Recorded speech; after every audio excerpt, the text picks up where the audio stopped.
yẹn ní ọ̀dọ́ àgùntàn náà. Hallelujah. Ẹ jẹ́ kí gbogbo ìjọ Ọlọ́run wà ní ìdìde dúró bí a ṣe ń bẹ̀rẹ̀ ìsìn ọjọ́ ìsinmi kẹta lẹ́yìn àjíǹde Jésù Kristi Olúwa wa. Ẹ máa sin Olúwa nínú ẹwà ìwà mímọ́ rẹ̀, wárìrì níwájú rẹ̀ gbogbo ayé. Ní àkókò yìí a ó lọ fi orin ọpẹ́ àti ìyìn Ọlọ́run Olódùmarè ẹni tí ó dá wa sí láti rí ìsinmi kìíní nínú oṣù karùn-ún ọdún 2020 fún gbogbo orí rẹ̀. Bí làásìgbò àti wàhálà ti pọ̀ nínú ayé tó, Ọlọ́run tún fi àánú dá wa sí. A fi àkókò yìí ké sí àwọn akọrin wa láti darí orí wa nínú orin ọpẹ́ àti ìyìn. Iye ni ọ̀dọ́ àgùntàn. Hallelujah. This is a demonstration of Wirecast. Gbogbo ayé gbé Jésù ga, áńgẹ́lì ẹ wólẹ̀ fún un, ẹ mú wa dé ọba rẹ̀ wá, ṣe lọ́ba àwọn ọba. Gbogbo ayé gbé Jésù ga, áńgẹ́lì ẹ wólẹ̀ fún un, ẹ mú wa dé ọba rẹ̀ wá, ṣe lọ́ba àwọn ọba.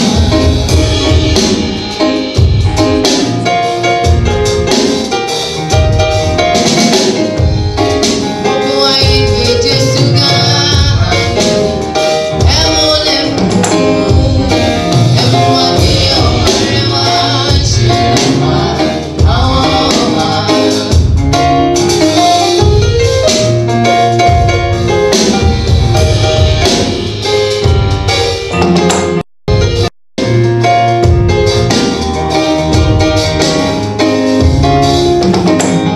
Gbogbo ayé gbé Jésù ga,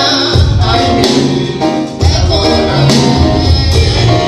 ẹ mú wa dé ọba rẹ̀ wá, ṣe lọ́ba àwọn ọba.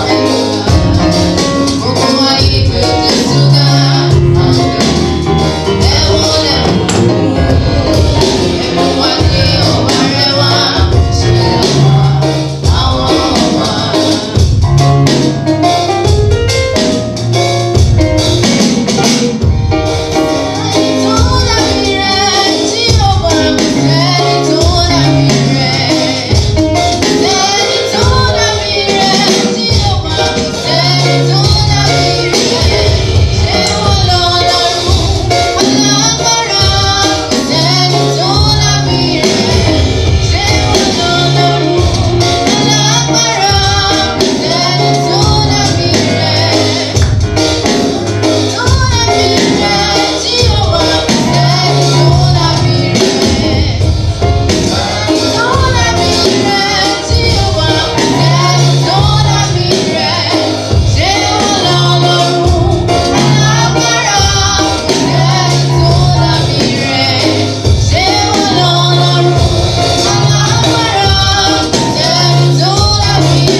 Ọlọ́run tó tóbi, Ọlọ́run bàbá. Ọlọ́run tó tóbi, Ọlọ́run bàbá. Ayé ò bá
jẹ́ kí a wólẹ̀ kí a tẹríba fún àdúrà ní orúkọ Jésù ní orúkọ ńlá Jésù Olúwa Ọlọ́run Olódùmarè ayérayé Ọlọ́run ìwọ tó pọ̀ nígbà àti agbára ìwọ ìmọ́lẹ̀ láàrin òkùnkùn ayé ìwọ àìkú àìsá àìdíbàjẹ́ à ń bínú à ń sá sí Olódùmarè ọlọ́wọ́ gbọgbọ tí yọ ọmọ rẹ̀ nínú ọ̀fìn ayé awólẹ̀ àjúbà rẹ ní òwúrọ̀ ọjọ́ òní tí í ṣe ọjọ́ ìkẹta oṣù karùn-ún tí í ṣe ìsinmi kẹta lẹ́yìn àjíǹde adúpẹ́ Olódùmarè àjúbà rẹ ní wákàtí òwúrọ̀ yìí Olódùmarè gba ìbá wa ayérayé gba ìbá wa Olúwa Ọlọ́run ọ̀gá ògo jùlọ adúpẹ́ lọ́wọ́ yín nítorí pé ẹ̀yin ni Ọlọ́run ẹ kò yí padà ẹ̀yin ló wí bẹ́ẹ̀ ṣe bẹ́ẹ̀ ẹ̀yin lẹ ń tì wá lẹ́yìn bó tilẹ̀ jẹ́ wípé ogun àjàkálẹ̀ àrùn lọ́tún lósì ṣùgbọ́n ẹ fi àánú dá wa sí nítorí náà lẹ́ẹ̀kan sí Olódùmarè àwa wólẹ̀ níwájú yín lówùúrọ̀ yìí àbá púrúpúrú nítorí pé ẹ̀yin ni Olúwa ní orúkọ Jésù Ọlọ́run gba ìbá wa ayérayé Olódùmarè ìjà tẹríkún bá wólẹ̀ ajá ògbórè kọjá àti ẹ̀ṣẹ̀ wa àti àìṣedédé wa níwájú yín gbogbo àwọn ìkórìtà tí a ti ṣẹ̀ sí yín tí a ti mú ojú ògo ẹ̀yin Ọlọ́run Olódùmarè bínú tí a ti ta pẹ̀tẹ̀pẹ̀tẹ̀ sí aṣọ ìtẹ́ ìgúnwà yín ní orúkọ Jésù Olúwa dáríjì wá Olódùmarè ẹ dáríjì wá ọba ẹlẹ́jẹ̀ pẹ̀sẹ̀rẹ́ gbogbo àwọn àṣìṣe wa Olúwa parẹ́ lórúkọ Jésù Olúwa parẹ́ Olúwa Ọlọ́run alágbára àwa dúpẹ́ torí pé ẹ ti dárí gbogbo àwọn àṣìṣe wa jì wá a sì dúpẹ́ lọ́wọ́ yín nítorí pé àlàáfíà yín yóò túbọ̀ máa jọba nínú ayé wa a dúpẹ́ fún gbogbo bí ẹ̀yin Ọlọ́run bí ẹ ṣe ń pa àlọ́ àti ààbò ẹnì kọ̀ọ̀kan wa mọ́ ní àkókò tí a ti wà ní kó ní ó gbélé yìí a dúpẹ́ nítorí pé ẹ jẹ́ kí àjàkálẹ̀ àrùn kòrónà kí o mọ ẹnu ọ̀nà ilé ẹnì kọ̀ọ̀kan wa ẹ jọ̀ọ́ fi ọ̀dẹ̀dẹ̀ wa ṣe bùgbé ní orúkọ Jésù Olúwa gba ọpẹ́ wa ayérayé tó ń gbénú àwọn ọ̀run bóyá gba ìyìn wa Olúwa fún tẹ́sẹ nínú ayé wa ní òwúrọ̀ ọjọ́ ìsinmi tòní lórúkọ Jésù Ọlọ́run gba ọpẹ́ wa nítorí pé ìrìn àjò ọ̀sẹ̀ tuntun mìíràn àti oṣù tuntun mìíràn tí a ẹsẹ̀ bẹ̀rẹ̀ yìí nítorí pé ó darapọ̀ mọ́ wa ẹ ò ní dá wa dá orúkọ Jésù Olúwa gba ọpẹ́ wa ayérayé tó ń gbénú àwọn ọ̀run bóyá gba ìyìn wa Olúwa Ọlọ́run olóore àti aláàánú jùlọ ìjà àwa ti dé síwájú yín ní òwúrọ̀ ọjọ́ ìsinmi yìí a fẹ́ kí ẹ sọ̀kalẹ̀ látòrí ìtẹ́ mímọ́ yín kí ohun gbogbo tí a ó ṣe nínú ilé mímọ́ yín kó lè bá àti ọ̀dọ̀ ẹ̀yin Ọlọ́run Olódùmarè là lẹ́sẹẹsẹ wá lórúkọ Jésù Olúwa ṣe bẹ́ẹ̀ fún wa bàbá ọmọ ẹ̀ má bóyá ṣe bẹ́ẹ̀ fún wa gbogbo àwọn ìránṣẹ́ yín tẹ́ ó lò láti fi ọ̀rọ̀ Ọlọ́run bọ́ wa lórúkọ Jésù ẹ kún wọn fún agbára ẹ̀ mọ́ gbogbo àwọn òkè ìṣòro tí a gbé wọnú ìṣìyè lórúkọ Jésù Olúwa sọ di pẹ̀tẹ́lẹ̀ kí a tó parí ìsìn lórúkọ Jésù Olúwa fọwọ́ kan ayé wa ìfọwọ́kàn yín afẹ́kọ̀ọ́ iṣẹ́ ìwòsàn iṣẹ́ ìyanu iṣẹ́ ìmúláradá nínú ayé wa lórúkọ Jésù Ọlọ́run ṣe bẹ́ẹ̀ fún wa àdúgbò torí pé ẹ ti gbọ́ ti wa Olúwa gbogbo ní forúkọ mímọ́ yín lópin ìsìn yìí káláyọ̀ káyìn lógo ní orúkọ Jésù Kristi ní àgbàdúrà àdúrà Olúwa bàbá wa tí ń bẹ ní ọ̀run kí a bọ̀ fún orúkọ rẹ kí ìjọba rẹ̀ dé ìfẹ́ tẹni kí a ṣe láyé bí wọ́n ti ń ṣe ní ọ̀run ẹ fọ́nrán jíjọ wa lónìí ìdárí ẹ̀ṣẹ̀ wa jì wá bí àtúnyàn tó ṣẹ̀ wá ẹ má fà sínú ìdánwò ṣùgbọ́n gbà lọ́wọ́ lèsè torí ìjọba ń tirẹ̀ agbára ń tirẹ̀ ògo ń tirẹ̀ láéláé àmín.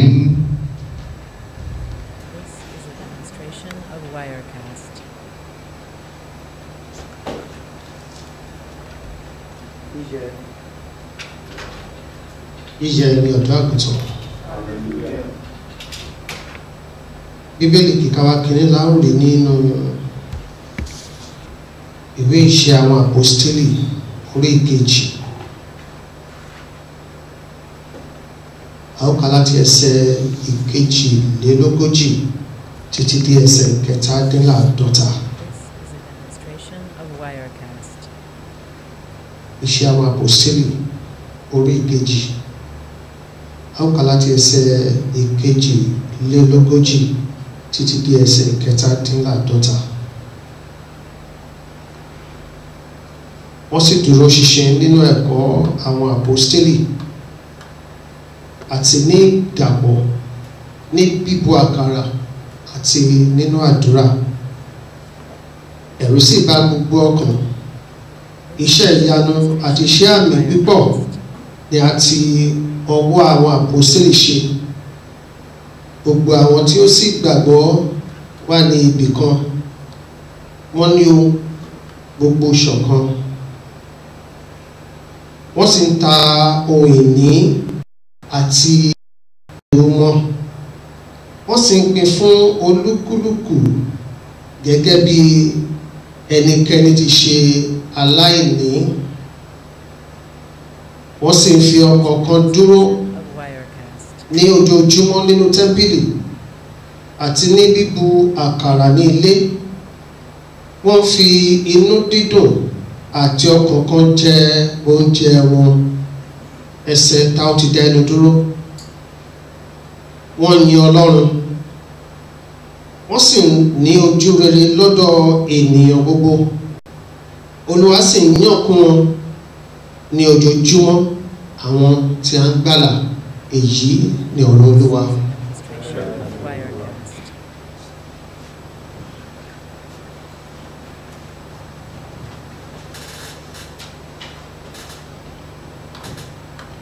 A ó tún ka ẹ̀kọ́ kejì, ìrere Jésù Kristi Olúwa wa bí a ti ọwọ́ Jòhánù kọ sílẹ̀, orí 10 láti ẹsẹ̀ 1 títí dé ẹsẹ̀ 11. Ìrere ti Jésù Kristi Olúwa wa bí a ti ọwọ́ Jòhánù kọ sílẹ̀, orí 10, a ó kà láti ẹsẹ̀ 1 títí dé ẹsẹ̀ 11. Lóòótọ́, lóòótọ́ ni mo wí fún yín, ẹni tí kò bá gba ẹnu ọ̀nà wọ inú agbo àgùntàn, ṣùgbọ́n tí ó bá gba ibòmíràn gun òkè, òun náà ni olè àti ọlọ́ṣà.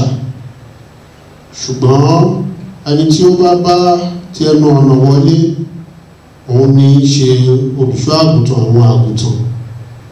Òun ni olùdènà ṣílẹ̀kùn fún, àwọn àgùntàn sì gbọ́ ohùn rẹ̀. Ó sì pe àwọn àgùntàn tirẹ̀ ní orúkọ, ó sì ṣe amọ̀nà wọn jáde. Nígbà tí ó sì mú àwọn àgùntàn tirẹ̀ jáde, ó ṣíwájú wọn, àwọn àgùntàn sì ń tọ̀ ọ́ lẹ́yìn nítorí tí wọ́n mọ ohùn rẹ̀.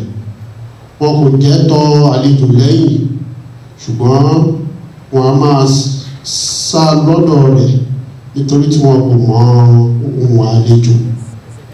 Òwe yìí ni Jésù pa fún wọn, ṣùgbọ́n òye ohun tí nǹkan wọn ní jẹ́ tí ó sọ fún wọn kò yé wọn. Nítorí náà Jésù tún wí fún wọn pé, lóòótọ́ lóòótọ́ ni mo wí fún yín, èmi ni ilẹ̀kùn àwọn àgùntàn.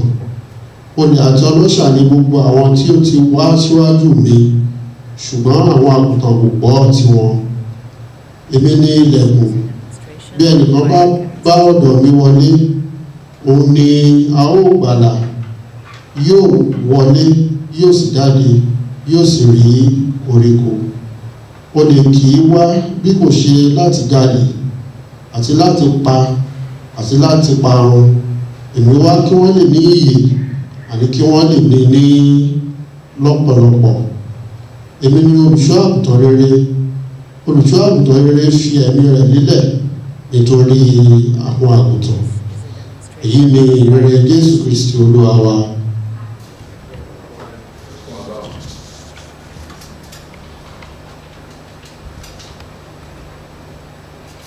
Jésù olùṣọ́ àgùntàn mi, orí ẹni tí kìí yẹ̀.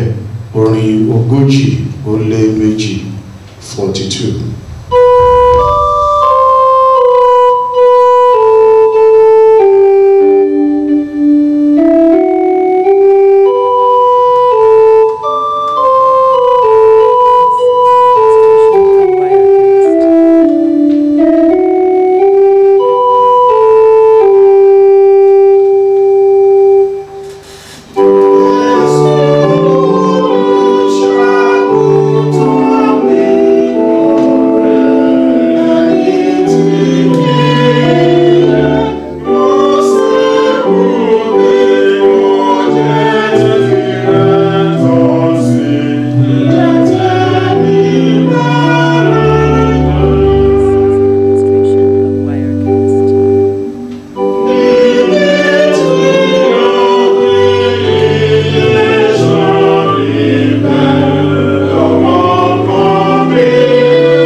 jẹ́ kí a tẹríba fún àdúrà. Bàbá wa àti Ọlọ́run wa, a dúpẹ́ agbẹ́yìnga yìnyín lógo fún ìgbé ayé wa lápapọ̀ nínú ìjọ rẹ, nínú agboolé rẹ, ẹbí kan tá a jẹ́. A dúpẹ́ fún oore ọ̀fẹ́ tẹ́ tó wá fi fún wa láti rí oṣù tuntun yìí, èyí tí ṣe oṣù karùn-ún nínú ọdún tí a wà yìí, ọdún 2020. A dúpẹ́ fún oṣù January tó kọjá lọ, a dúpẹ́ fún oṣù February, a dúpẹ́ fún oṣù March, a dúpẹ́ fún oṣù April. A dúpẹ́ ọwọ́ agbára yín tó gbé wa ró, ẹ gba ọpẹ́ wa. Àmín. Lórílẹ̀-èdè wa, bó tilẹ̀ jẹ́ wípé ọ̀pọ̀lọpọ̀ ilé iṣẹ́ láti àtàwọn ilé ìjọsìn inú ilé la wà, a ò lè jáde, ṣùgbọ́n a dúpẹ́ nítorí wípé ọ̀rọ̀ rẹ kò sí ní àhámọ́. Àwa náà a ò sí láhámọ́, ẹ fún wa lóore ọ̀fẹ́ láti lè máa wá sọ́dọ̀ yín nígbà gbogbo. Àhámọ́ àtọwọ́dá kò dí wa lọ́nà láti dọ́dọ̀ yín, Olúwa ẹ gba ọpẹ́ wa. A dúpẹ́ fún àánú tá a rí gbà. A dúpẹ́ torí pé àjàkálẹ̀ àrùn tó wà níta yìí, ẹ̀yin Olúwa ẹ ti nawọ́ agbára, ẹ ti bá wa palẹ̀ rẹ̀ mọ́. A dúpẹ́ iṣẹ́ ìwòsàn tẹ́ ń ṣe nínú ayé àwọn tí àìsàn náà ń bájà lọ́wọ́lọ́wọ́. A dúpẹ́ fún iṣẹ́ ìyanu yín nínú ayé wọn. A dúpẹ́ torí pé ìwọ Jésù Kristi Olúwa wa, bá a ti wà níwájú rẹ lónìí, o ti darapọ̀ mọ́ wa nínú ìsìn yìí. Ó gbóhùn ẹ̀bẹ̀ wa, ó gbọ́ àdúrà wa. Láti pàṣẹ ọ̀rọ̀ rẹ lónìí, ó ṣiṣẹ́ ìyanu ìwòsàn, ó ṣiṣẹ́ ìyanu ìmúláradá, ó ṣiṣẹ́ ìyanu ìtúsílẹ̀. Olúwa wa ṣe bẹ́ẹ̀. Bá a ti ń gbọ́rọ̀ rẹ láàárọ̀ yìí, má jẹ́ a jẹ́ olùgbọ́ lásán, ṣe wá ní olùgbọ́ àti olùṣe ọ̀rọ̀ rẹ. Níkẹyìn ká lè fi jọba ọ̀run ṣeré jẹ́, ní orúkọ Jésù Kristi Olúwa wa. A dúpẹ́ lọ́wọ́ Ọlọ́run, bàbá tó fẹ́ wa, bàbá tó ń kẹ́ wa, bàbá tó ń gẹ̀ wa. Ọlọ́run tí ò fi wá lé ikú lọ́wọ́, tó mú wa wà ní ilẹ̀ alààyè lónìí, tí ó sì jẹ́ ká wà ní ipò kú. Kì í ṣọgbọ́n wa la fi wà láyé o, kì í ṣagbára wa, bí kò ṣe oore ọ̀fẹ́ ńláńlá, ìfẹ́ àti àánú tá a rí gbà lọ́dọ̀ Ọlọ́run wa. Mo gbàdúrà wípé oṣù tuntun yìí yóò tù wá lára. Oṣù ayọ̀ ni yóò jẹ́ fún wa, oṣù ìbùkún, oṣù ìtẹ̀síwájú, oṣù ìlàlúyọ, oṣù ìgbéga, oṣù tá ò ní ṣọ̀fọ̀ nínú rẹ̀, tá ò ní sìnkú aya, tá ò ní sìnkú ọkọ, tá ò sì ní sìnkú àwọn ọmọ wa. Nínú oṣù yìí ẹnikẹ́ni nínú wa ànígbọ́rọ̀ òkèrè sọkún, bẹ́ẹ̀ la ànígbọ́rọ̀ òkèrè bọ́kàn jẹ́. Òní ni ọjọ́ ìsinmi kẹta lẹ́yìn àjíǹde Jésù Kristi Olúwa wa. Nínú àwọn ẹ̀kọ́ tá a ti kà ni a ó ti mú àwọn àkòrí ọ̀rọ̀ wa jáde. Àkòrí ọ̀rọ̀ wa lónìí òun ni Jésù ni olùṣọ́ àgùntàn rere. Jésù ni olùṣọ́ àgùntàn rere. Àkòrí ọ̀rọ̀ wa tí ṣe ẹsẹ̀ wúrà wa, òun ni a ó sì rí ní ẹsẹ̀ ìkọkànlá, ìyìn rere tá a ti ọwọ́ Jòhánù kọ, orí ìkẹwàá ẹsẹ̀ ìkọkànlá rẹ̀, èyí tí ó kà báyìí pé èmi ni olùṣọ́ àgùntàn rere. Olùṣọ́ àgùntàn rere fi ẹ̀mí rẹ̀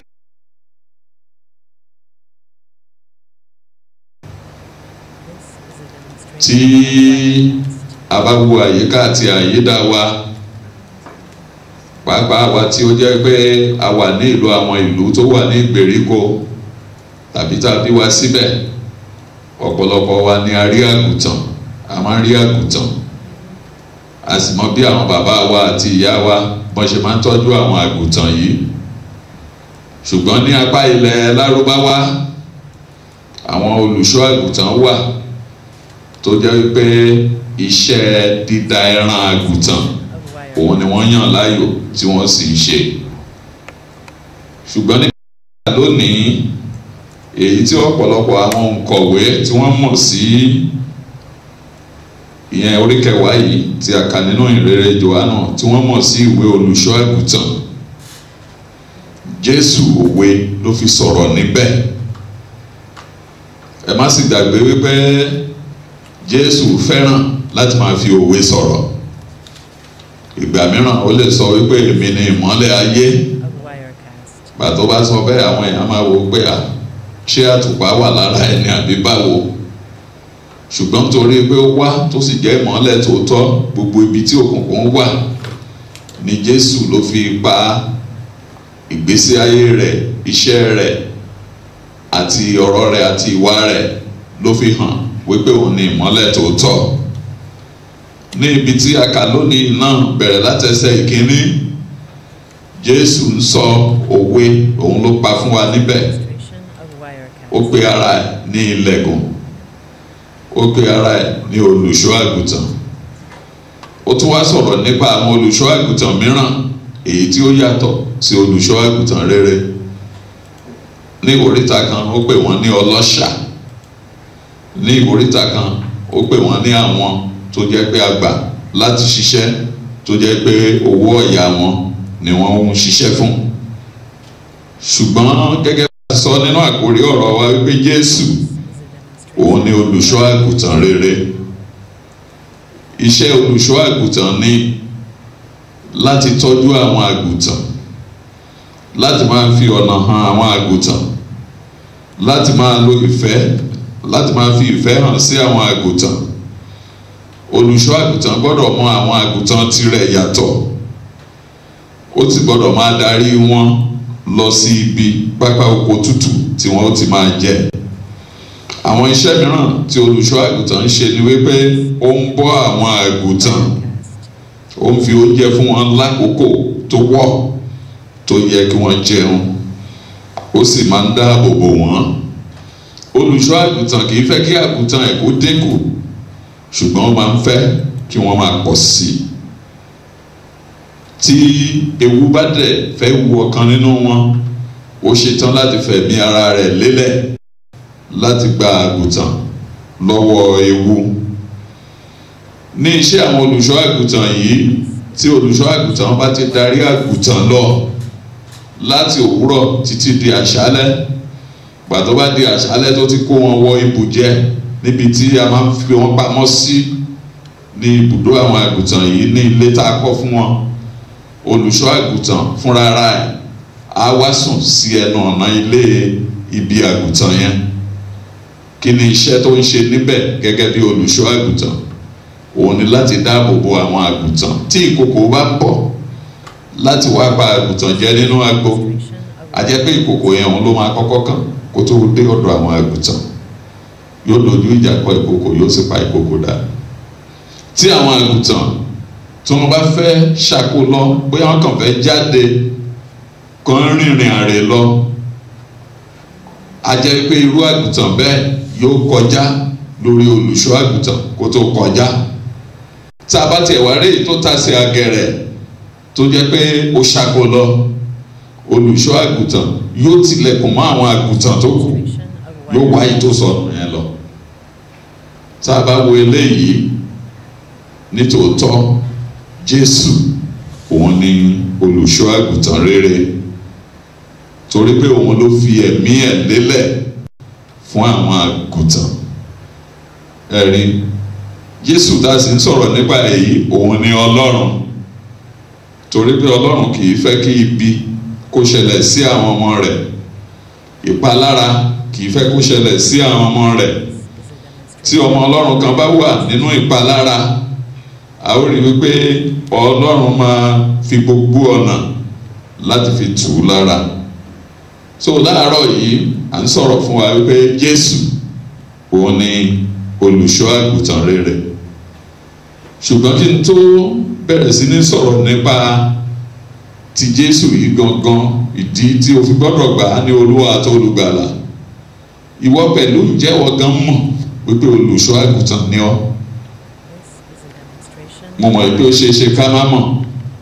Ẹnikẹ́ni tó bá ti gba Jésù ní Olúwa àti Olùgbàlà, tó sọ pé òun gba Jésù sínú ayé òun náà ti di olùṣọ́ àgùntàn torí pé Jésù sọ fún wa ó ní ká jáde lọ sí gbogbo ayé ká sọ gbogbo àwọn ènìyàn di ọmọlẹ́yìn òun, gbogbo àwọn tó ti ṣáko lọ, gbogbo àwọn tó ti sọnù tí ò sí nínú agbo, ó fẹ́ ká wá wọn rí, ká mú wọn padà wá sọ́dọ̀ òun Jésù Kristi. Ìdí nìyí tó fi jẹ́ olùṣọ́ àgùntàn. Kì í ṣe àwọn pastors, àwọn àlùfáà wa nìkan ni olùṣọ́ àgùntàn. Kì í ṣe àwọn ìránṣẹ́ Ọlọ́run tó jẹ́ pé a fi sórí ìjọ nìkan ni olùṣọ́ àgùntàn. Àwa ọmọjọ pẹ̀lú olùṣọ́ àgùntàn ni wá. Fún àpẹẹrẹ, ìwọ tó ní ọmọlẹ́yìn Kristi ni ọ tó sì wà nínú ìjọ, bóyá fi ọ́ ṣe olórí ìsọ̀rí kan class, ó ti jẹ́ olùṣọ́ àgùntàn. Gbogbo àwọn ọmọ tá a bá fi sí class ẹ̀yẹn o gbọ́dọ̀ mọ orúkọ wọn, o gbọ́dọ̀ mọ ibi tó ń gbé, o gbọ́dọ̀ mọ àlàáfíà wọn. Ìdí nìyí tí àwa àlùfáà tá a fi máa ń sọ wípé ẹ̀yin ìríjú ìjọ, ẹ̀yin class leaders, ẹ̀yin olórí àwọn class wọ̀nyí, ẹ̀yin ni ojú wa àti etí wa. tó tá a bá ti sọ fún wa pé olùṣọ́ àgùntàn ni wá, a gbọ́dọ̀ ríra wa gẹ́gẹ́ bí olùṣọ́ àgùntàn ní tòótọ́. Nínú ẹgbẹ́ tó wà, olùṣọ́ àgùntàn ni ọ́. A ó sì mú eléyìí jáde fún wa lónìí. Ẹ ó rí wípé nínú òwe tí Jésù pa yẹn, olùṣọ́ àgùntàn ó mọ àwọn àgùntàn tirẹ̀, àwọn àgùntàn tirẹ̀ wọ́n sì mọ̀ ọ́n. Ìyẹn ni wípé bù fún mi kí n bù fún ọ ní olùṣọ́ àgùntàn àti olùtọ́ àgùntàn àti àgùntàn jẹ́. Ìwọ gẹ́gẹ́ bí ọmọ ìjọ, bí o ti ní ohun kan tí pásítọ̀ tó lè ṣe fún ọ gẹ́gẹ́ bí àǹfààní, tí àlùfáà ìjọ rẹ lè ṣe fún ọ gẹ́gẹ́ bí àǹfààní, bẹ́ẹ̀ nìwọ náà ló ní ohun kan láti ṣe nínú ìjọ gẹ́gẹ́ bí àǹfààní láti fi ran iṣẹ́ àwọn olùṣọ́ àgùntàn lọ́wọ́ tàbí àwọn àlùfáà ìjọ. Nínú ẹgbẹ́ tó wà, ǹjẹ́ o mọ àwọn ọmọ ẹgbẹ́ rẹ? Nínú ìsọ̀rí tó wà, níbi ìdánilẹ́kọ̀ọ́ Bíbélì, tàbí láàrin àwọn ọ̀dọ́, tàbí láàrin àwọn obìnrin, tàbí láàrin àwọn ọkùnrin, ǹjẹ́ o mọ àwọn tí ẹ jìjọ wà? Jésù jẹ́ olùṣọ́ àgùntàn rere. Ó fi léyìn hàn fún wa nítorí pé ó kú fún wa. Kì í ṣe pé Jésù kú fún wa lásán lórí igi àgbélébù. Òun ni Jésù ti kú fún wa. A kàn án mọ́ àgbélébù nítorí tiwa. Ó kú ikú oró nítorí tiwa. Àgbélébù yìí, òun ni Jésù fi làjà láàrin ẹlẹ́ṣẹ̀ àti Ọlọ́run ìfẹ́. Ẹ̀rí wípé ní ẹsẹ̀ ìkọkànlá ó ní èmi ni olùṣọ́ àgùntàn rere. Olùṣọ́ àgùntàn rere fi ẹ̀mí rẹ̀ lélẹ̀ nítorí àwọn àgùntàn. Ìfẹ́ ńlá ló ń jẹ́ bẹ́ẹ̀. Ìdí nìyí tí ọ̀rọ̀ Ọlọ́run fi sọ pé kì í ṣe pé àwa la kọ́kọ́ fẹ́ Ọlọ́run, ṣùgbọ́n Ọlọ́run ló kọ́kọ́ fẹ́ wa. Torí tí Ọlọ́run fẹ́ aráyé tó bẹ́ẹ̀ gẹ́ tó fi ọmọ bíbí rẹ̀ ọ̀kan ṣoṣo fún wa, pé ẹnikẹ́ni tó bá gbà á gbọ́ kó lè ní ìyè tí kò ní pẹ̀kun. Ọlọ́run ò fẹ́ kẹ́nikẹ́ni kó ṣègbé. Ìdí nìyí tó fi rán Jésù wá fún wa. Ǹjẹ́ a ti mọ olùṣọ́ àgùntàn rere yìí? Nínú agbo Ọlọ́run, gbogbo ọmọ ìjọ, gbogbo ẹnikẹ́ni tó bá ti pè ọmọ ara rẹ̀ ní ọmọ Ọlọ́run nínú ìjọ ni olùṣọ́ àgùntàn. Gbogbo ọmọ ìjọ ni àgùntàn lójú Ọlọ́run. Gbogbo àgùntàn nínú ìjọ, òun sì ni olùṣọ́ àgùntàn lọ́dọ̀ Ọlọ́run Olódùmarè. Ǹjẹ́ iṣẹ́ olùṣọ́ àgùntàn tí Ọlọ́run jọ gbélé wa lọ́wọ́ yìí, báwo ló ṣe ń ṣe tirẹ̀? Báwo ni mo ṣe ń ṣe tèmi? Ǹjẹ́ olóòótọ́ ni ọ́ gẹ́gẹ́ bí ọmọ ìjọ? Ǹjẹ́ olóòótọ́ ni ọ́ nínú ìdáwó rẹ, ìdámẹ́wàá, nínú ìjọsìn rẹ? Ṣé olóòótọ́ ni ọ́ nínú iṣẹ́ àfaraṣe nínú ìjọ? Ṣé olóòótọ́ ni ọ́? Ǹjẹ́ o ti rí àyè fún ohun tí ń ṣe ti Ọlọ́run. Ǹjẹ́ o tilẹ̀ ní àyè pẹ̀lú fún àwọn aláìní? Àkókò coronavirus yìí tí ọ̀pọ̀lọpọ̀ wa tá a wà ní àhámọ́, ọ̀pọ̀lọpọ̀ àwọn ọmọ Ọlọ́run tó mọ ojúṣe wọn nípa èyí, wọ́n fi ohun jíjẹ àti ohun mímu ránṣẹ́ sí àwọn ènìyàn, kì í ṣe àwọn ọmọ ìjọ nìkan, àwọn aládùúgbò wọn pẹ̀lú. Ọlọ́run sì gba èyí sí ìbùkún fún wọn. Ìbùkún tó sì yẹ kó tẹ̀lé yóò máa jẹ́ tiwọn ní orúkọ Jésù. Àwọn mìíràn tó tiẹ̀ jẹ́ pé a kò kà sí láwùjọ, a ní ojúṣe sí wọn gẹ́gẹ́ bí olùṣọ́ àgùntàn. Kí ni ojúṣe tìrẹ? Jẹ́ ò ṣe ojúṣe tìrẹ gẹ́gẹ́ bí àgùntàn ń kọ́ nínú ìjọ tó wà. Ǹjẹ́ ò ń fetí sí ohùn Ọlọ́run rẹ? Àwọn tí Olúwa yàn gẹ́gẹ́ bí adarí fún ọ nínú ìjọ, ǹjẹ́ o tilẹ̀ ń fi etí sí ohun tí wọ́n ń sọ? Tí a bá ka ibi tá a kà yẹn dáadáa, a ó rí pé nígbà tí Jésù ń sọ̀rọ̀, ó ní olùṣọ́ àgùntàn a máa ń fi ọ̀nà hàn àwọn àgùntàn. Kò sọ wípé àgùntàn ló ń fi ọ̀nà hàn olùṣọ́. Ṣùgbọ́n lónìí nínú ìjọ, àwa mìíràn tí a pera wa lọ́mọ Ọlọ́run, olùṣọ́ àgùntàn tí ò bá ti fi tiwa ṣe tàbí àlùfáà tí ò bá ti fi tiwa ṣe, a ó máa wá ìṣubú rẹ̀. A ò gbọ́dọ̀ mú ara wa kúrò ní abẹ́ àkóso Ọlọ́run. Torí náà Jésù ní èmi mọ àwọn àgùntàn mi, àwọn àgùntàn mi wọ́n sì mọ̀ mí. Ọlọ́run mọ ẹni tó ń sìn, ó sì ń bọ̀ láti pín olúkálùkù ní èrè rẹ̀. Ǹjẹ́ ìwọ ọmọ olùṣọ́ àgùntàn rere tá à ń sọ̀rọ̀ nípa ẹ̀ lónìí yìí? Mo fẹ́ sọ fún wa wípé Jésù ọmọ Ọlọ́run, òun ni olùṣọ́ àgùntàn rere tí à ń sọ̀rọ̀ nípa rẹ̀. Òun ni ẹni tí ó ń kẹ́ ọ, òun ni ẹni tí ó fẹ́ ọ, òun lẹni tó ń bójú tó ọ. Kò sóhun tó ń ṣẹlẹ̀ sí ọ tí Jésù nífẹ̀ẹ́ sí láti mọ̀. Nígbà tó bá dùn fún ọ, má gbàgbé wípé Jésù wà pẹ̀lú rẹ. Tó bá jẹ́ ọmọ Ọlọ́run ní tòótọ́, nígbà tó bá sì tún rí bákan náà ní ìdàkejì, mo fẹ́ kó o gbàgbọ́ wípé Jésù kò fi ọ sílẹ̀, torí pé òun ni olùṣọ́ àgùntàn rere. Gẹ́gẹ́ mo sọ fún alẹ́ kan, olùṣọ́ àgùntàn tí àgùntàn kan bá sọnù, kò ní fẹ́ kí àwọn tó kù kan tún fọ́n káàkiri ìgboro, yóò tilẹ̀kùn mọ́ àwọn tó kù. A wá ọ̀kan tó sọnù yẹn, a wá lọ, a sì wá rí. Bó ṣe ń ṣe àwárí ọkàn àwọn tó ti ṣáko lọ, àwọn tó ti ṣìnà, àwọn tí ò tí ì ní Jésù lólúwa. Jésù rán àwa náà lọ lónìí pé kí a ṣe àwárí wọn. Ǹjẹ́ iṣẹ́ náà tí Olúwa tó gbélé wa lọ́wọ́, agbára àti okun tí a ó fi ṣe, kí Olúwa kó fi fún wa. Ní ẹsẹ̀ 12, ó ní ṣùgbọ́n alágbàṣe tí kìí ṣe olùṣọ́ àgùntàn, ẹni tí àwọn àgùntàn kìí ṣe tirẹ̀, ó rí ìkookò ń bọ̀, ó sì fi àwọn àgùntàn sílẹ̀, ó sì sá lọ. Àwọn yẹn ṣe olùṣọ́ àgùntàn tòótọ́. Bámúbámú ni mo yó lọ́rọ̀ wọn. Owó ọ̀yà òun ni wọ́n sì ń ṣiṣẹ́ wọn fún. Ètò báṣá ti gbowó tèmi, ọgọ́ta owó aláàrú mi ó gbọ́dọ̀ pé. Ṣùgbọ́n eléyìí ó gbọ́dọ̀ jẹ́ ìhùwàsí àwa ọmọ Ọlọ́run. Ẹ̀mí ẹnìkejì wa, ìgbàlà ọkàn ẹnìkejì wa ó gbọ́dọ̀ ṣe iyebíye lójú wa. Ìdí nìyí tó fi jẹ́ pé àwa tí a ti gbàlà, a gbọ́dọ̀ dìde fún ìgbàlà àwọn mìíràn.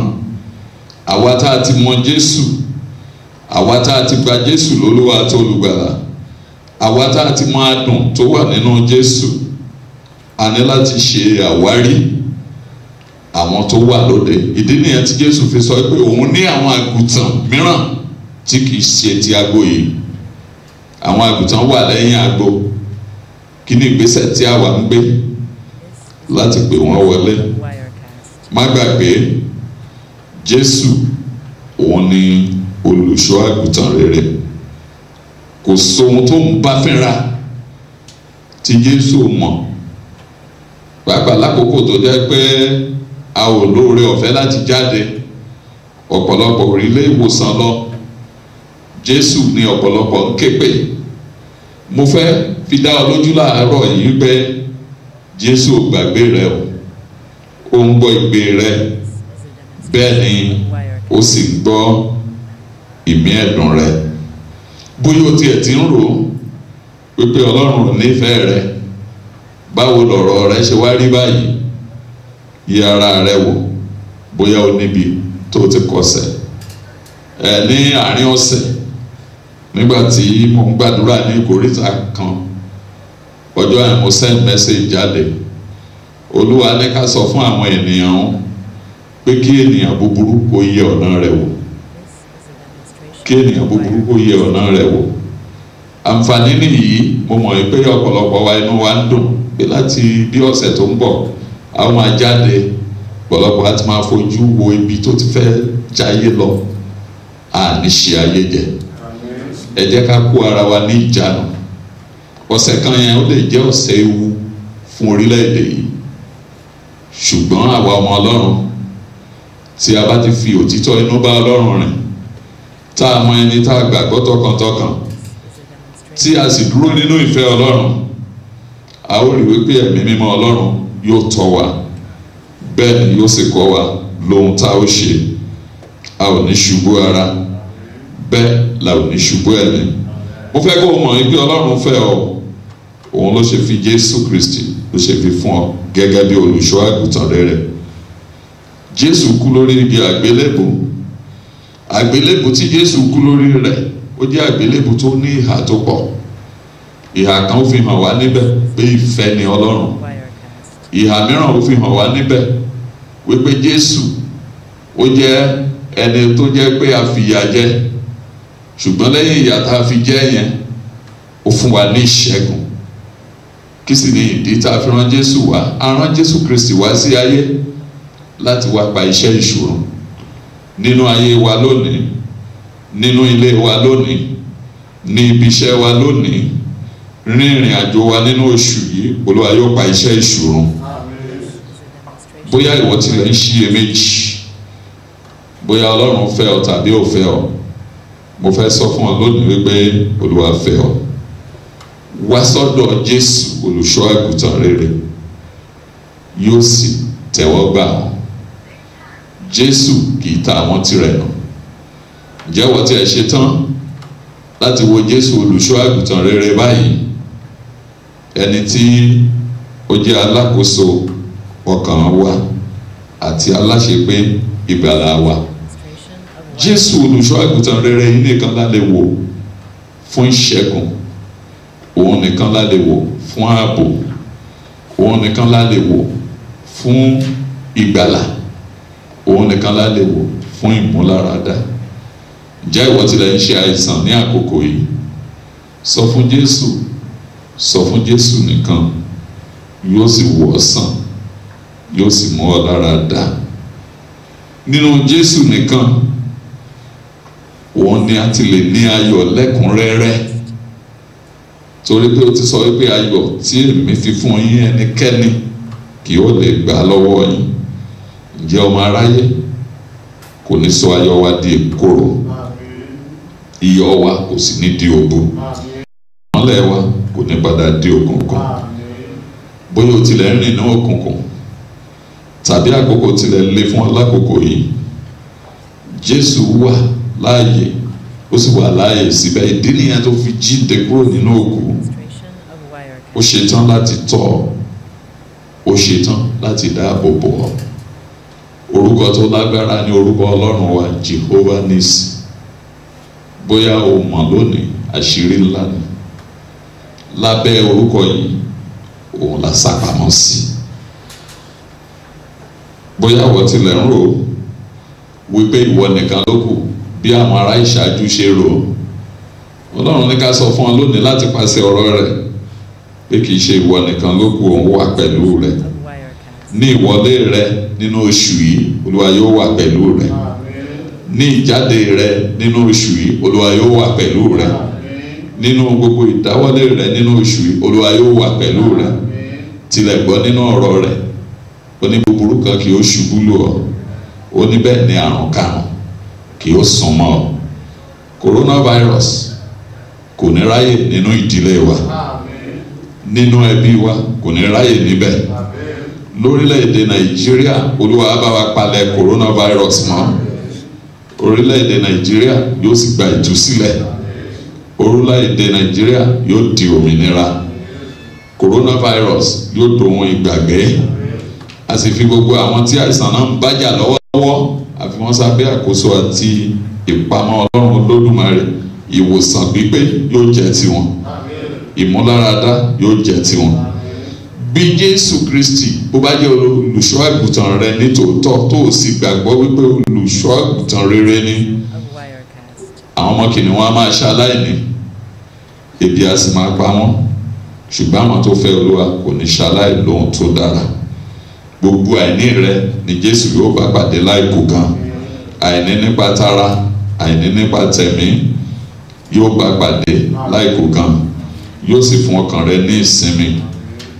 Yóò sọ ìgbà rẹ di ọ̀tun bíi ti idì. Yóò sì mú ọ padà sí ipò tó fẹ́ kó wà fúnra rẹ̀. Bẹ́ẹ̀ ni yóò rí. Yóò sì ràn ọ́ lọ́wọ́ láti lè jẹ́ olódodo títí dópin. Ààbò rẹ̀ yóò sì dájú lórí rẹ̀. Jésù tí mo wá ń sọ̀rọ̀ ẹ̀ fún ẹ yìí, òun ni èmi ni má ṣe bẹ̀rù nínú ìwé Ẹ́xódù. Òun ni arúgbó ọjọ́ nínú ìwé Daniel. Jésù yìí tí mò ń sọ fún ọ, òun ni orísun ìrètí, gẹ́gẹ́ bí Sekaraya bó ṣe sọ àsọtẹ́lẹ̀ rẹ̀. Jésù tí mo sọ fún ọ wípé òun ni olùṣọ́ àgùntàn rere yìí, òun ni ìtànà ìpàdó. Ó ní kó kó gbogbo àníyàn rẹ kó kó lé òun yóò sì ràn ọ́ lọ́wọ́. Àlàáfíà Ọlọ́run kó máa bá wa gbé. Ayọ̀ ni a fi bẹ̀rẹ̀ oṣù May yìí, ayọ̀ ni a ó sì fi parí rẹ̀. Nínú rẹ̀ a ò ní kúkú òjijì, ohunkóhun tí ṣe ibi kì ó sì ṣẹlẹ̀ sí wa. Gẹ́gẹ́ bí ọmọ Ọlọ́run a ó máa gbé lálàáfíà, a ó máa tinú ayọ̀ dénú ayọ̀, a ó máa tinú ire dénú ire, a ó máa tinú ìbùkún dénú ìbùkún. Àjálù ibi kankan kò ní jálù wá nínú oṣù. Àlàáfíà Ọlọ́run tó jọgbọ́n àti òye ni a lọ yóò sì máa bá wa gbé. Ẹ jẹ́ ká kọ orin kékeré. Mo ti ní Jésù lọ́rẹ̀ẹ́, ó jẹ́ ohun gbogbo fún mi. Òun nìkan lárẹwà tí ọkàn mi fẹ́. Òun ni ìtànà ìpàdó. Òun ni ẹnìkan náà tó lè wẹ̀ mí nù kúrò nínú ẹ̀ṣẹ̀ mi. Mo ti ní Jésù lọ́rẹ̀ẹ́, ó jẹ́ ohun gbogbo fún mi. Òun nìkan lárẹwà tí ọkàn mi fẹ́. Òun ni ìtànà ìpàdó. Òun nìkan ni nínà tó lè wẹ̀ mí nù kúrò nínú ẹ̀ṣẹ̀ mi. Olùtùnú mi ló jẹ́ nú gbogbo wàhálà. Ó ní ìkànnìyàn mi lọ́rùn lórí. Òun ní ìtànà ìpàdó, ìràwọ̀ òwúrọ̀. Òun nìkan lárẹwà tí ọkàn mi fẹ́. Olùtùnú mi ló jẹ́ nú gbogbo wàhálà. Ó ní ìkànnìyàn mi lọ́rùn lórí. Jésù ní ìtànà ìpàdó, ìràwọ̀ òwúrọ̀. Òun nìkan lárẹwà tí ọkàn mi fẹ́.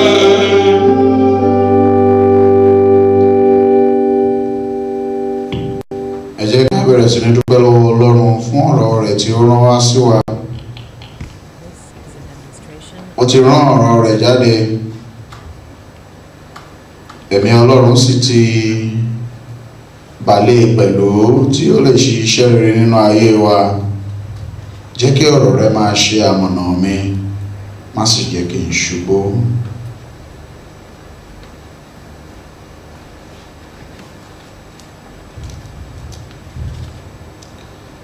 fagbára fún mi Olúwa láti ẹ̀ tí dópin ẹ̀mí mi.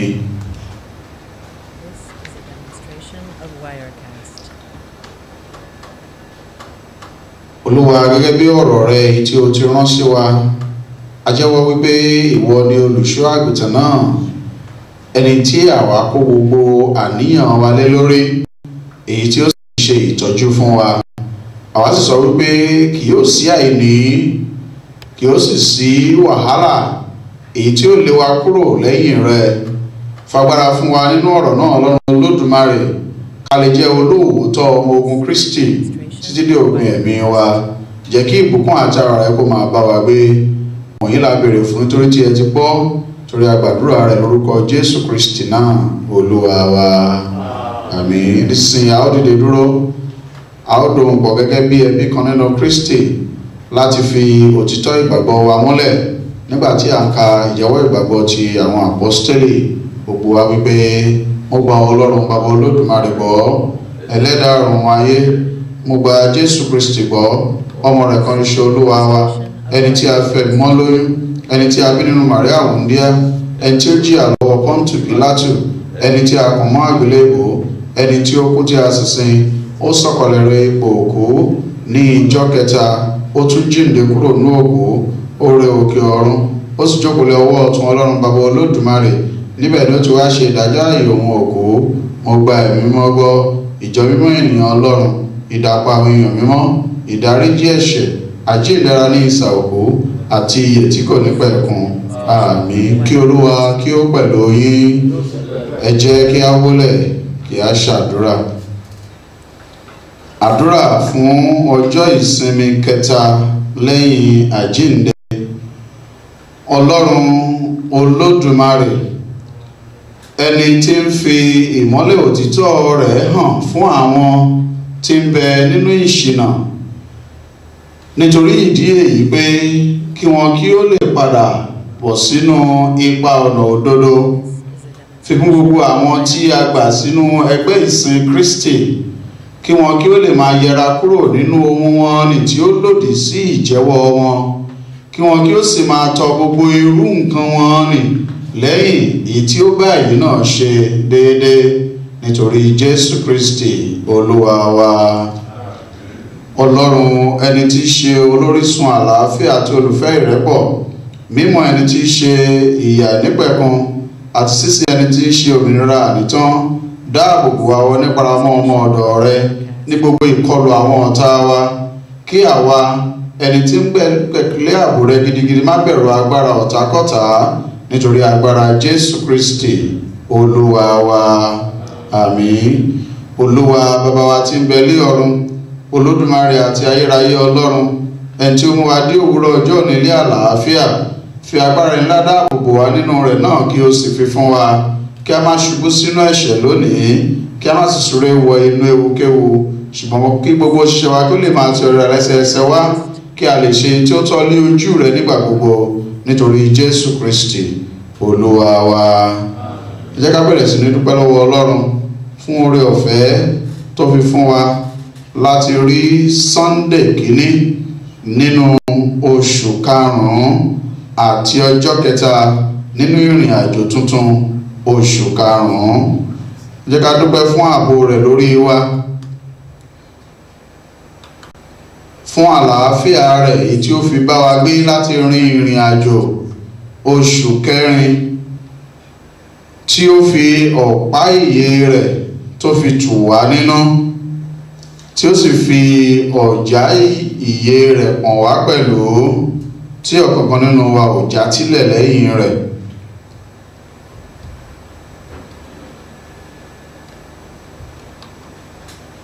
Wíwá tí mo wà láyé agbára mi kọ́,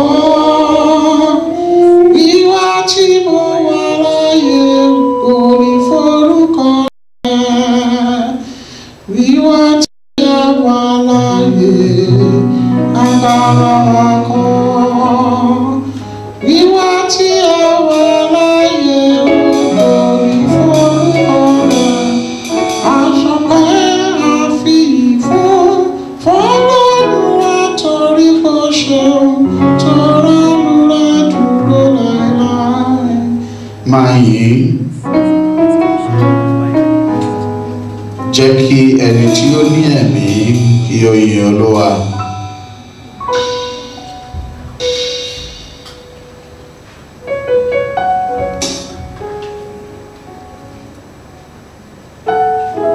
Jẹ́ ká dúpẹ́ lọ́wọ́ Ọlọ́run pé bó tilẹ̀ jẹ́ pé à ń la oríṣiríṣi kọjá lábẹ́ àìsàn àti àjàkálẹ̀ àrùn yìí, èyí tí a ò tilẹ̀ mọ orúkọ rẹ̀ pè, ṣùgbọ́n orúkọ Jésù ó jẹ́ ilé ìṣọ́ agbára fún wa. Àwa sì mọ̀ dájú pé a ó ṣe akíjálẹ̀. Jẹ́ ká bẹ̀rẹ̀ sí ní dúpẹ́ lọ́wọ́ Ọlọ́run fún èyí tí àwa mọ̀, torí ìgbẹ́kẹ̀lé inú Ọlọ́run dùn, gbígbé inú Kristi sì lérè, ó sì dájú pé nípa ìfẹ́ olùgbàlà.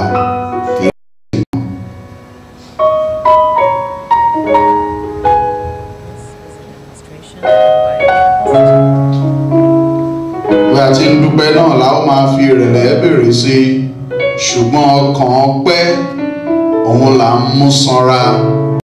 Tó bá dúpẹ́ oore òní tó dúpẹ́ oore àná yóò rí ìmíràn gbà lọ́jọ́ iwájú. Yínníyínní ká ti lè ṣe òmíì, àìdúpẹ́ oore mú oore sún ní í ṣe. Jẹ́ ká dúpẹ́ lọ́wọ́ Ọlọ́run. Olúwa ìwọlé omú yìí là mí dúró. Mo lè sọ wípé mo ní ogún rere torí pé òkun ti tá bọ́ sọ́dọ̀ mi, afẹ́fẹ́ ibi ò fẹ́ lù mí. Ire ni ojú mi ń rí, ire ni etí mi ń gbọ́. Ó mú mi gbá ire mú, ẹsẹ̀ mi yá ire. Orí mi sọre, mo bọ́ sínú oṣù karùn-ún nípa agbára rẹ àti oore ọ̀fẹ́ rẹ. Gba ọpẹ́ mi Olúwa.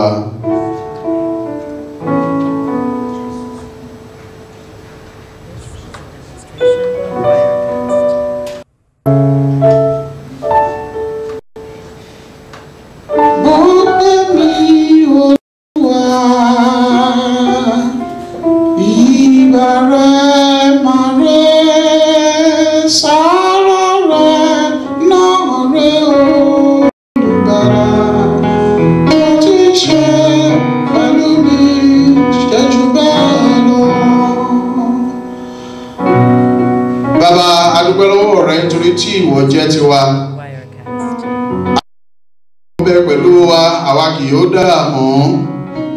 A dúpẹ́ Ọlọ́run Olódùmarè pé nínú òfin nínú ọ̀la lọmọ Pándọ̀rọ̀ ń dàgbà, lábẹ́ kòtò lábẹ́ gégélé, nínú làásìgbò ayé yìí ọkàn wa sinmi lọ́dọ̀ rẹ.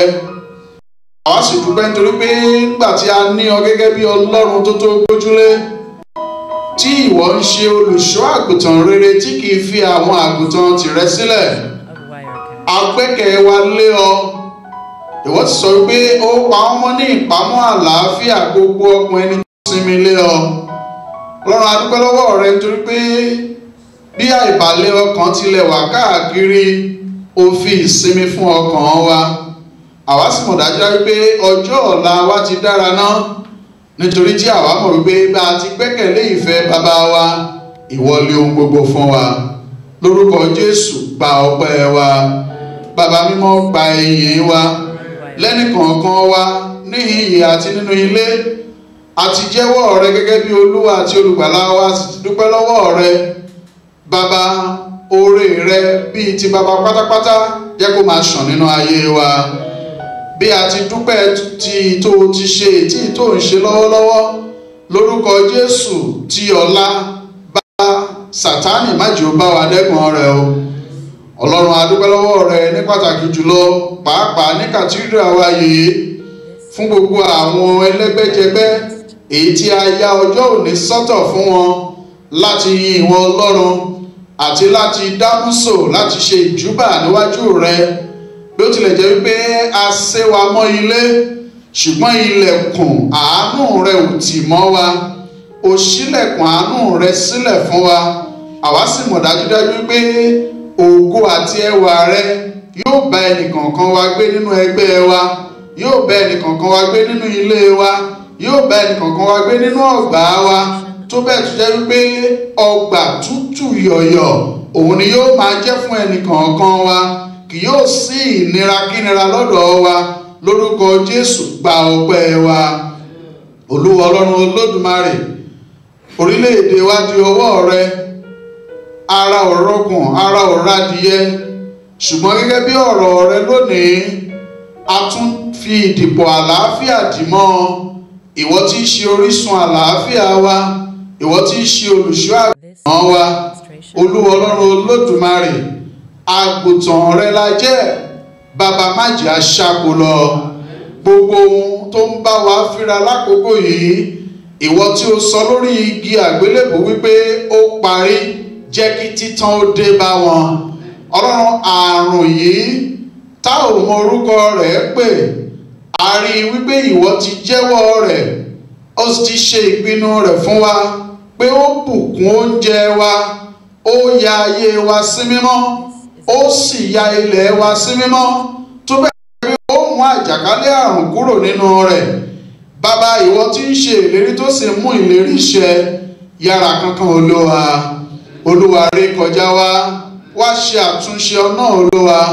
Bó tilẹ̀ jẹ́ wípé ẹ̀ṣẹ̀ wa ní tòótọ́, a lè kọ́ ní ìwé Ábákúkù orí 1 ẹsẹ̀ 2 pé a ti fi ìdí wọn múlẹ̀ fún ìdájọ́, a sì ti yà wọ́n sọ́tọ̀ pàápàá, Olúwa Ọlọ́run Olódùmarè, láti yí wọn padà fún ìbáwí. Ṣùgbọ́n nínú ọ̀rọ̀ náà a rí wípé àwa kì yóò kú. Ohun tí Ábákúkù orí 1 ẹsẹ̀ 2 sọ nìyí. Ọwọ́ ńlá rẹ ti nà jáde, bàbá Ọlọ́run Olódùmarè.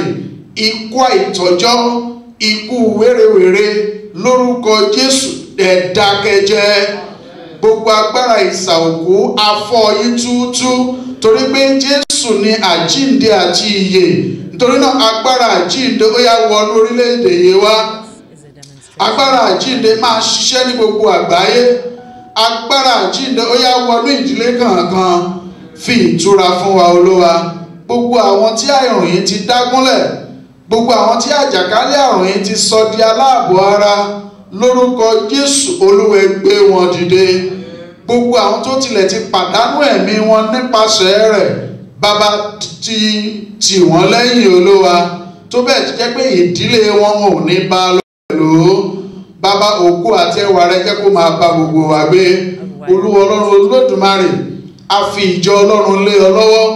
Agbára tí a fi máa kéde rẹ gẹ́gẹ́ bí olùṣọ́ àgùntàn rere, tí àwa pẹ̀lú yóò fi máa bójútó àwọn àgùntàn lábẹ́ wa, tá ó sì máa fi omi rin ọgbà wa, tá ó sì máa fi oúnjẹ àdídùn bọ́ àwọn tó bẹ́ẹ̀ tó jẹ́ pé wọn ò ní ṣáko lọ. Agbára tá a fi ṣe èyí Olúwa wa fi fún wa. Ọ̀pọ̀lọpọ̀ wa ló dàbí ẹni wípé inú wa ni Ọlọ́run wa. A tilẹ̀ gbé kọ́là sọ́run, a pe ara wa gẹ́gẹ́ bí ẹni tó o ti pè, ṣùgbọ́n ẹlòmíràn mọ̀ wípé ebi ló pe òun. Olúwa bẹ̀ ọ́ ni, Olúwa wá ṣe ìtúnṣe, rékọjá wá sínú ìjọ rẹ Olúwa. Bàbá Ọlọ́run Olódùmarè, fọ ìpakà rẹ mọ́, jẹ́ kí ilẹ̀ wa kó gba agbára, tó bẹ́ẹ̀ tó jẹ́ pé gbogbo ohun tá a bá dè nínú àdúrà wa ló dè, gbogbo ohun tá a bá sì tú ló tú pẹ̀lú.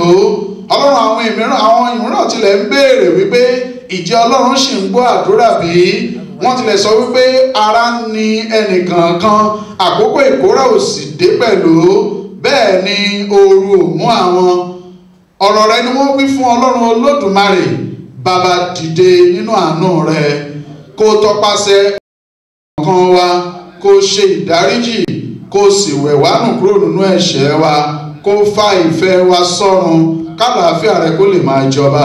A gbàdúrà gbogbo àwọn olórí wa nínú ìjọ, pàápàá nínú ìjọ elétò, láti orí pírílẹ̀tì wa dé orí àwọn agbíṣọ̀bù wa, àwọn bíṣọ̀bù wa àti gbogbo àwọn àlùfáà gbogbo. Olúwa Ọlọ́run Olódùmarè, a gbàdúrà bí a ti ń fi àwọn olórí wa ṣe òkùnfà gbogbo ibi tí ìwọ Ọlọ́run Olódùmarè ti mú wa pẹ̀ka sí, lórúkọ Jésù Olúwa wá gbogbo wa. Olúwa Ọlọ́run Olódùmarè, bíṣọ̀bù wa àti àgbíṣọ̀bù wa dọwọ́ rẹ. Ọlọ́run Olódùmarè, wá dúró tì wọ́n, ògo àti ẹwà rẹ kó máa bá wọn gbé. Olúwa Ọlọ́run Olódùmarè ayọ̀ wọn kó máa pọ̀ sí lórí wa. Ayọ̀ tiwa náà pẹ̀lú Ọlọ́run Olódùmarè bá ti ń rí wọn àti ìdílé wọn lórúkọ Jésù má jẹ́ ó dínkù. Ìdílé wa Ọlọ́run Olódùmarè ayọ̀ wa jẹ́ kó máa pọ̀ sí. Ẹ ṣé torí pé ẹ ti gbọ́ àdúrà wa.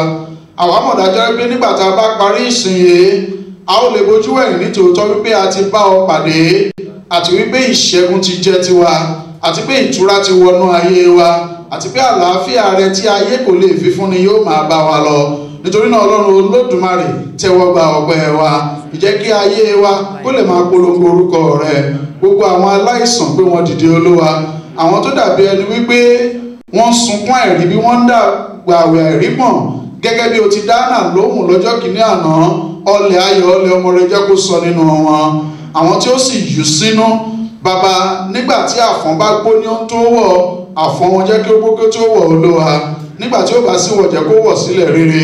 Gbogbo àwọn ọ̀dọ́mọkùnrin wa àti ọ̀dọ́mọbìnrin wa tí ó ti yẹ kí wọ́n ní ìyàwó tàbí ní ọkọ, Olúwa Ọlọ́run Olódùmarè rékọjá wọ Olúwa kó fi àánú bẹ̀ wọ́n wò. Tó bẹ́ẹ̀ tó jẹ́ pé ẹnìkejì wọn a ó ṣàwárí rẹ̀ yóò sì dára fún wa. Gbogbo apáta Ọlọ́run Olódùmarè rẹ wá dì wá mú.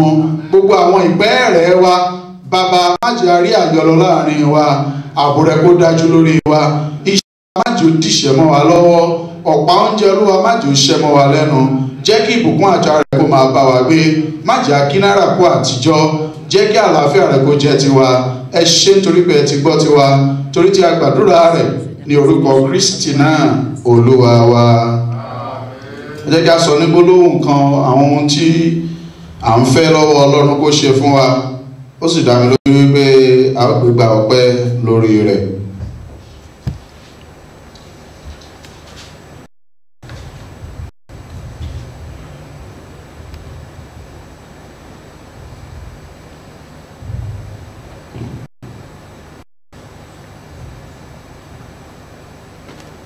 Jẹ́ kí a máa pa ọkàn wa pọ̀ láti ṣe ìdúpẹ́ bí àdúrà wa ti ṣe ìtẹ́wọ́gbà.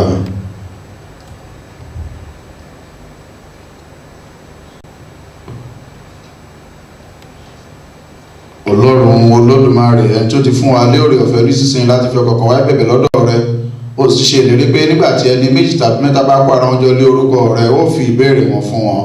Olúwa, mú ìfẹ́ inú àti ìbéèrè àwọn ọmọ rẹ kí ó lè ṣe nísinsìnyí bí ó ti lè gbé fún wa jùlọ. Máa fi mọ̀ títọ́ rẹ fún wa lé ayé yìí àti ilé ayé tí ń bọ̀, ìyè àìnípẹ̀kun. Àmín.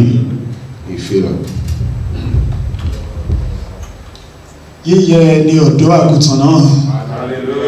Ní orúkọ Olúwa tí ó ṣe iyebíye jùlọ ní a kí ẹnìkọ̀ọ̀kan wa káàbọ̀ síwájú Olúwa ní ọjọ́ ìsinmi òní, ọjọ́ ìsinmi àkọ́kọ́ ní ìrìn àjò oṣù karùn-ún. A gbàdúrà pé ẹ̀mí wa tó rí ọjọ́ ìsinmi àkọ́kọ́ nínú oṣù yìí a ó rí èyí tó gbẹ̀yìn oṣù yìí ní orúkọ Jésù.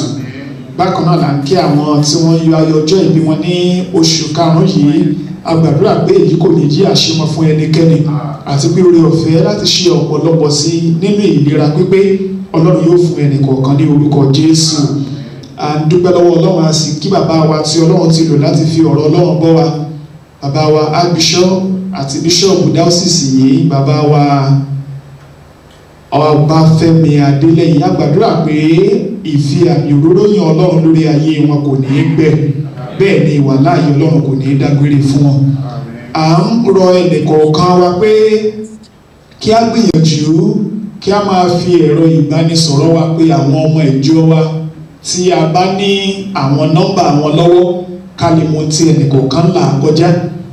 Yálà ń rọ adarí kíláàsì kọ̀ọ̀kan, class leaders, láti gbìyànjú láti pe àwọn ọmọ kíláàsì wọn kọ̀ọ̀kan láti lè mọ tí ìdílé kọ̀ọ̀kan àti ọmọ ìjọ kọ̀ọ̀kan kojú lọ́wọ́lọ́wọ́. Tí a bá lè rí ẹnikẹ́ni tó ń la àkókò ìdojúkọ kọjá, ẹ jọ̀wọ́ ẹ gbìyànjú láti jẹ́ kí alábòjútó àwọn àlùfáà àti àwọn ìríjú ìjọ kí wọ́n mọ èyí kí a lè gbé àwọn ìgbésẹ̀ tí ó bá tọ́.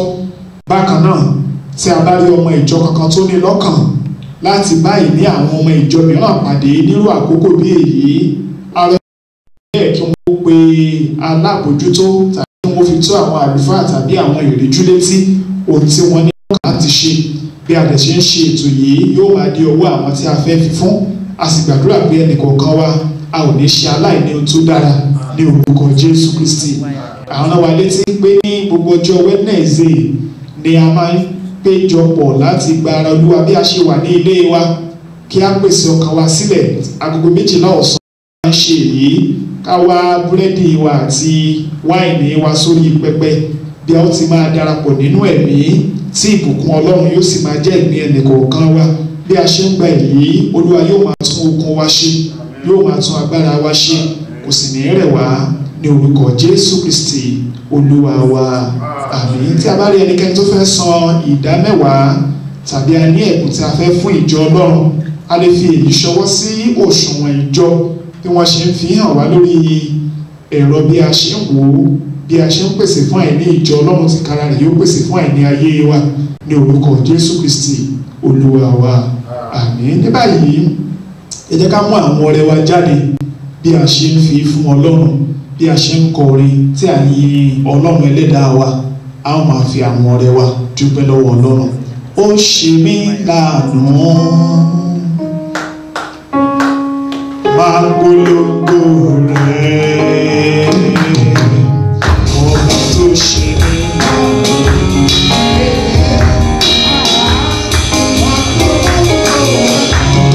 Ó ṣe ọ́ láàánú, ó ṣe mí láàánú.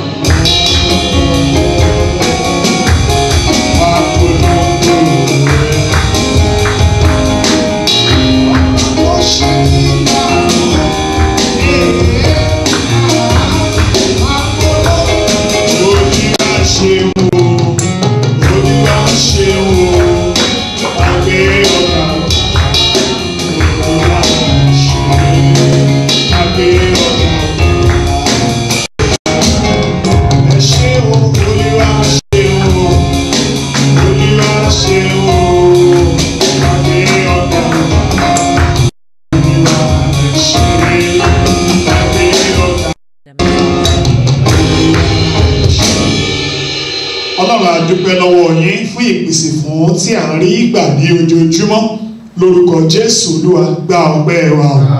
Nínú ọ̀pọ̀lọpọ̀ tí ẹ fún wa, àwọn kékeré yìí wá gẹ́gẹ́ bí ọkàn tó mọ oore yín.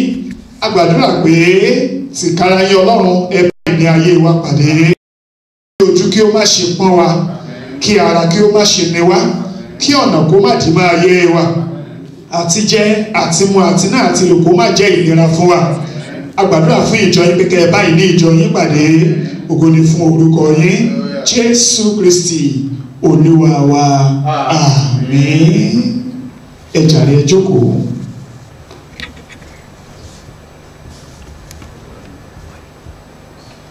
Orin ìparí ìsìn, àwọn àmú ìsìn yìí wá sí ìparí bí a ṣe ń kọ orin 459. Máa tọ́jú wa bàbá ọ̀run 459.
kí a tó máa jáde lọ sílé Demonstration of Wirecast. gẹ́gẹ́ bí mo yẹ sọ nínú ìwàásù lẹ́ẹ̀kan ọ̀rọ̀ Ọlọ́run wípé jẹ́ kí ènìyàn búburú kí ó kọ ọ̀nà rẹ̀ sílẹ̀ kí ẹlẹ́ṣẹ̀ sì kọ ìrònú rẹ̀ sílẹ̀ sì jẹ́ kí ó yí padà sí Ọlọ́run òun ó sì ṣàánú fún un àti sí Ọlọ́run wa yóò sì fi jì í ní ọ̀pọ̀lọpọ̀ àwòrán àánú gbà.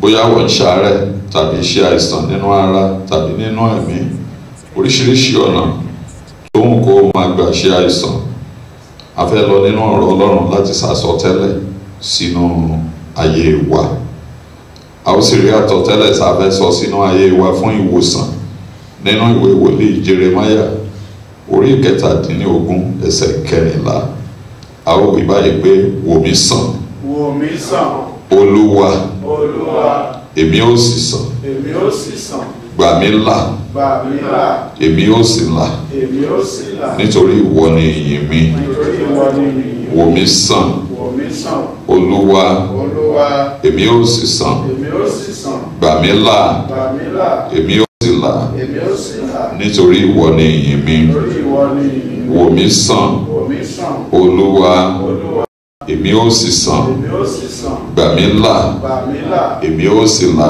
èmi ó sì là, nítorí ìwọ ni ìyìn mi. ìwọ ni ìyìn mi. A ó lẹ́nu ọpẹ́ bẹ́ẹ̀ ni a ó sì kọrin ní orúkọ Jésù Kristi Olúwa wa.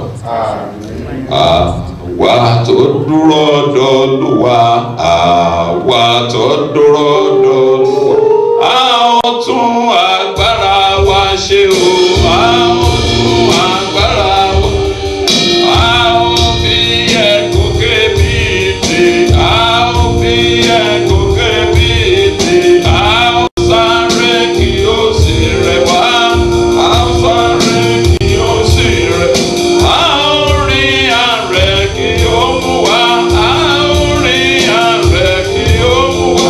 Ìwọ tó dúró d'Olúwa, ìwọ tó dúró d'Olúwa, a ó tún agbára rẹ̀ ṣe o, a ó tún agbára rẹ̀ ṣe o. Ó fi ẹ̀kọ́ kébìtì, ó fi ẹ̀kọ́ kébìtì, ó sáré kí ó sì rẹ̀ ọ́, ó sáré kí ó sì rẹ̀ ọ́.